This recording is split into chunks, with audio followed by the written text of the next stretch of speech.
Oh là là, ça commence direct comme ça. Moi, c'est Khmar. En arabe, c'est Khmar Douaraji. Je suis artiste photographe. Je travaille avec des images et j'aimerais bien qu'elles bougent bientôt, mais pour l'instant, elles sont fixes.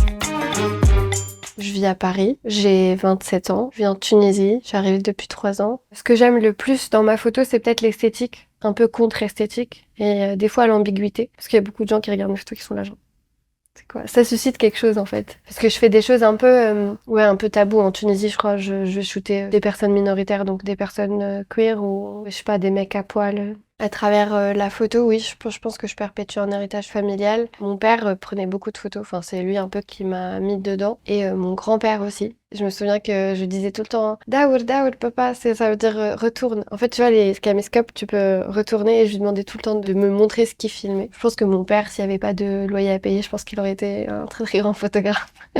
J'ai beaucoup d'identité en tant que Tunisienne. Je crois qu'on a vraiment beaucoup d'identité, que ce soit Carthage, les Romains. On est passé par tellement de civilisations en Tunisie qu'on est tous un peu, pas déracinés, mais tous un peu de partout et de nulle part. Généralement, quand j'arrive à Marseille, je me sens déjà mieux parce qu'il y a comme l'odeur. Il y a un peu le chaos aussi du bled. Trop de bruit, des gens qui crient. Et après, je vais à la mer. Et ça, c'est le meilleur moment parce que voilà, je me pose sur le sable et je regarde beaucoup la mer. Et j'envoie toujours un message à mes parents sur le groupe de la famille en leur disant Eh, je suis de l'autre côté.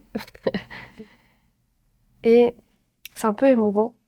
Je mets mes pieds dans la mer et, et j'ai l'impression d'être chez moi ou de toucher chez moi.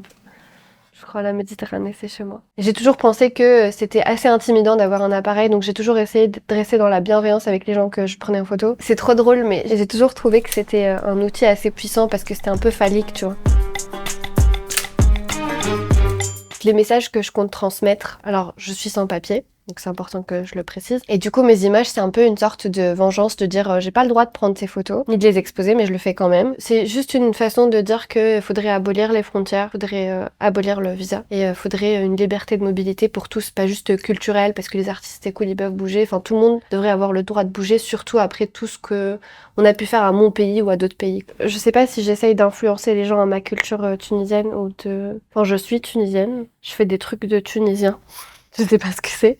Mais peut-être mon aîné, je le montre beaucoup. Il y a aussi un autre projet que je fais. Mais en gros, je suis en train d'essayer d'écrire un film sur une sainte qui s'appelle Lala Manoubeya et c'est une sainte de l'année 1300 en Tunisie. C'est une sainte qui a une grande place dans l'islam. C'est une des seules femmes dans le monde à avoir guidé la prière pour des hommes. Je pense que son histoire mérite d'être écoutée.